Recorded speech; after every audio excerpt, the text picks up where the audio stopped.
यार जिस पीर का मैं मुरीद हूं 33 साल हो गए ना कभी हड़ताल की है। ओए बोलो ओए सुभान अल्लाह। ना कभी लड़ाई, ना झगड़ा, ना जलाओ, ना गहराओ। और यही तो बात है। अब देखा ना पीर इलियास कादरी के पीछे भी चंद लौंडे लगे हुए हैं, छोटा सा क्लिप काट के वो जी ये कह दिया, वो ये कह दिया। मैं कहा चुप है, असल रौला तेनू हो रहा है।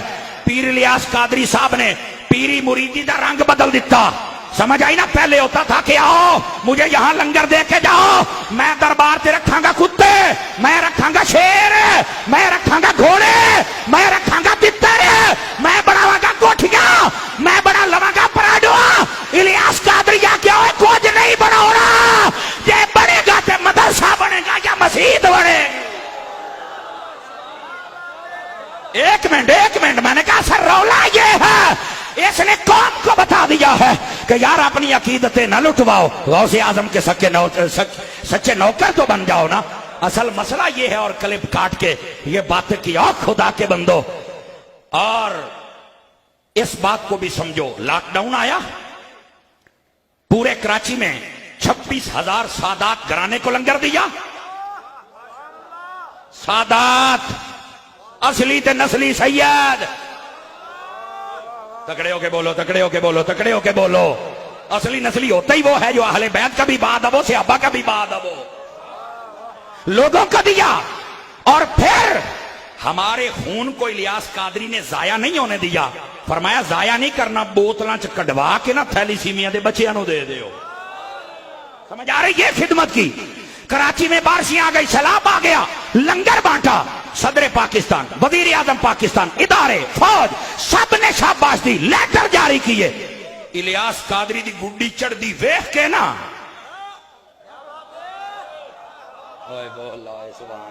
सुते पे लोगों ने खिलाफ बोलना शुरू कर दिया। क्या हो गया तुम्हें?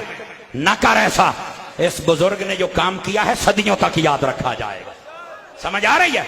गिरामी कदर हज़रात, जिसके हम मानने वाले हैं, जिसके हम मुरीद हैं, उन्होंने हमें यह नहीं सिखाया कि मुल्क में अफरा तफरी करो, मुल्क में तफरकाबाजी करो, लेकिन यह भी नहीं सिखाया कि मंडा मंडा डाल के आ जाना। वो खुद कहते हैं सुलह कुल्लियत हमारे खमीर में नहीं है, असा गाल करनी होती है सिद्धि। हाथ उठा के बोलो ना मैं क्या कह रहा हूं। गिरामी कदर हज़रात, इन बातों को भी समझो और साथ ये भी समझो कि सैयदना अबू बकर सिद्दीक रज़ी अल्लाह तआला अन्हु आपकी शान क्या है। तवज्जो नहीं फरमा रहे आप हजरात।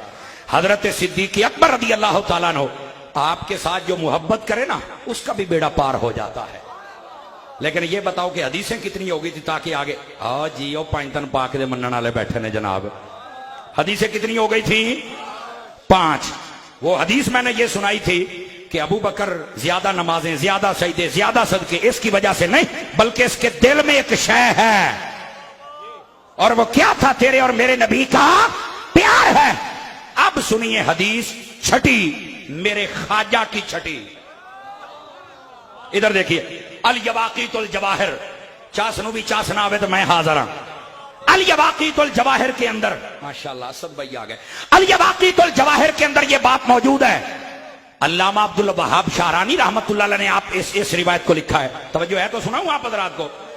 आप फरमाते हैं नबी पाक अलैहिस्सलाम एक दिन तशरीफ फरमाते, आपको बहुत दूर जाना पड़ेगा, बहुत दूर, ज़हनी सतह पे तकड़े होके बैठना है। फरमाया अबू बकर क्या आपको याद है जब अल्लाह ने आलम अरवा में सबको इकट्ठा किया था? मैंने कहा आपको बहुत पीछे जाना पड़ेगा। याद है जब आलम अरवा में रब ने सारी रूहों को इकट्ठा किया था और ये कहा था अलस्तु बिरब्बिकुम, क्या मैं तुम्हारा रब नहीं? हजरत अबू बकर सिद्दीक मुस्कुराए और बड़े अदब के लहजे में एक बात कही, आशिकान देखना तरफ जाएंगे। फरमाया या रसूल अल्लाह सल्लल्लाहु अलैहि वसल्लम, मुझे ये भी पता है कि आलम अरवा में सब इकट्ठे हुए थे, मुझे ये भी याद है अल्लाह ने ये फरमाया था क्या मैं तुम्हारा रब नहीं? मुझे ये भी याद है कालू बला कहा था, पर मुझे ये भी याद है सबसे पहले किसने कहा था? ये हजरत अबू बकर कह रहे हैं मुझे पता है। पूछा अबू बकर फिर बता सबसे पहले किसने कहा? सिद्दीक अकबर का मकाम समझ भाई। का आका सबसे पहले उस जगह पे आपने कहा था। अगले जुमले पे हाथ ना नीचे रहे। फरमाया अबू बकर अगर सबसे पहले मैंने कहा था तो मेरे बाद सबसे पहले तूने कहा। कहा था। तो आहिस्ता बोले हो यार, अगर उधर मैंने कहा था तो मेरे बाद फिर तूने ही कहा था। अब इस बात को समझो भाई, और मकाम सिद्दीक़ अकबर समझो। मैंने कहा जो वहां नबी के साथ है, अब ये नुक्ता समझ लो ना, नबी और नबी के बाद सिद्दीक। मैंने कहा यहां भी नबी और नबी के बाद खलीफा सिद्दीक।